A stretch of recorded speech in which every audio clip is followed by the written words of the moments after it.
Ladies and gentlemen, welcome back to the Driveway Engineer. I am JR. This is my Lifan KPX 250 dual sport motorcycle. It's a China bike. I've had this for about 6 months now, and I had some kinks to work out, and I wanted to kind of bring it to you guys.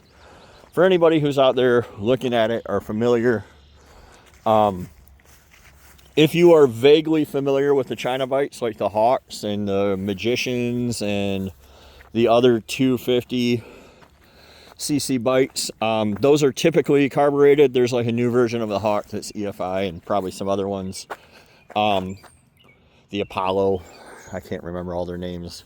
Those are clones of a certain South America market Honda engine from the early 80s. The big difference is that they are not counterbalanced, so they shake a lot, and they are 229 cc's, and they are 5-speed transmissions. So the Lifan and the CSC, there's like a California Motorsports version, something like this. They were supposed to be a level above, right? So if those are all level 4, this would be like level 6 or 7. Those bikes, if you've ever had, I'm a big guy, and I don't mean I'm just fat. I mean, I'm huge. I'm 6'5". I weigh 300 pounds. I'm wide. I'm heavy. I'm tall. A stock Hawk will carry me up to about 50 miles an hour, wide open throttle. And there are people that mod them and you know, say that they can get up to 62, 65. If you're buying a motorcycle with the intention of riding it to where you want to trail ride it or whatever, or just ride it to work and save a little money, do you want to ride it with the throttle pinned the entire time just to not get run over? It's not a pleasant experience. So I test rode one, a used one. It was like $800, a Magician. Magicians came out, they were like $1,200, and it was a great deal, it seemed like, but you see a lot of people selling them because eventually they admit that they're too damn slow to ride on the roads here. The 2-lane, the 4-lane. I have some GoPro footage I'll try to insert. Maybe I'll clip it and talk over it while I'm talking here of this. So today, a Magician's about $1,800. This was $2,500 when I bought it. And I think they're up to like $2,800 now because, you know, tariffs and whatever. So this is fuel injected. This is a 249cc engine. This is counterbalanced. And this is a 6-speed transmission. Probably should have said that earlier. So this thing it won't run down the freeway. I've seen people get on the freeway with them. Again, you're wide open throttle. This will run indicated on the dash, which I don't think is correct, 76 miles an hour with me on it, the throttle pinned. Again, it's not a nice experience, but it thrives at 60, 65. So I can totally ride the 2-lane highways wherever I want to go. It's got a lot of pluses to it. It's very, very torquey. You can lug it a fair bit. You really don't have to. The fit and finish on it is nice. By the way, like this is a very nice seat. These are nice plastics. The grips are pretty okay. Nothing's really chintzy. It's got an LED headlight, LED markers. The tires kind of suck, especially out here, but it's a decent bike. If you wanted to be able to ride, like if you wanted like a KLX or KLR, whichever one, the 230, this totally competes. The new Honda 150 totally competes for a quarter of the cost. So I don't think that it's for me.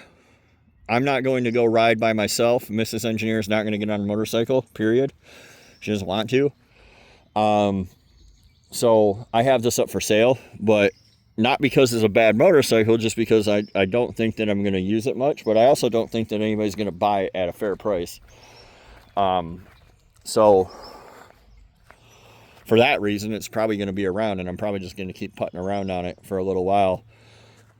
or forever, whatever. I'll take it down to the lake and ride it around down there. If you're looking at a motorcycle and you know what you're getting into, it's a good choice, right? If you want a bike that you can ride to the trail and then ride on the trail and then ride home, avoiding the freeway, just a nice little weekend run around the yard kind of thing, run around the little trails, it's a good choice.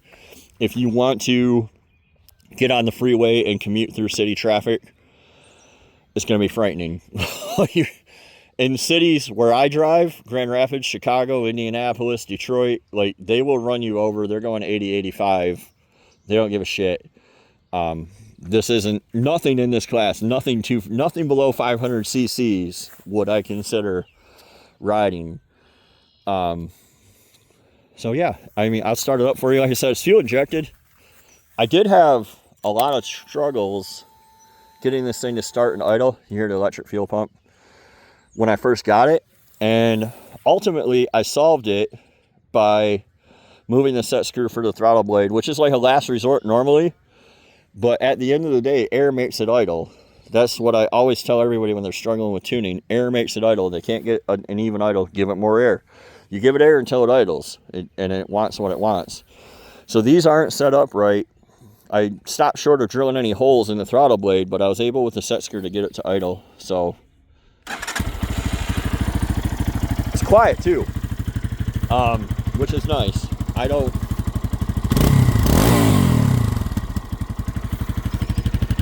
really need a super loud bike, a blah blah blah blah Harley rabble rabble rabble kind of deal. And when you're in the woods, it's nice because you can get right up on the wildlife. I'm actually out here with a bunch of horses, and I need to spook them. So yeah, if you have any questions about this, drop them in the comments. If you have any thoughts, drop them in the comments. Currently, there's nothing that competes with this at this price level in the China bike market, and there's nothing that competes with this at its price level, period, really. There is a new, I want to say, like, CF Moto has a 400, and Lifan has a 400, which looks like some kind of futuristic Goldwing from the 80s. It's a terrible looking motorcycle. I wouldn't pay for either one of them. They're both like 7-8 grand. When you get into like Honda prices, buy a Honda, right? But I think that this thing would run a long time. I'll probably have it a long time because everybody's broke. But yeah, if you have any questions, drop them below. You have any thoughts? If you have one, let me know. Maybe we can hang out and ride. If you're in Michigan, that'd be cool. Somebody's got to play with me. And thanks for watching. We'll see you next time on The Driveway Engineer.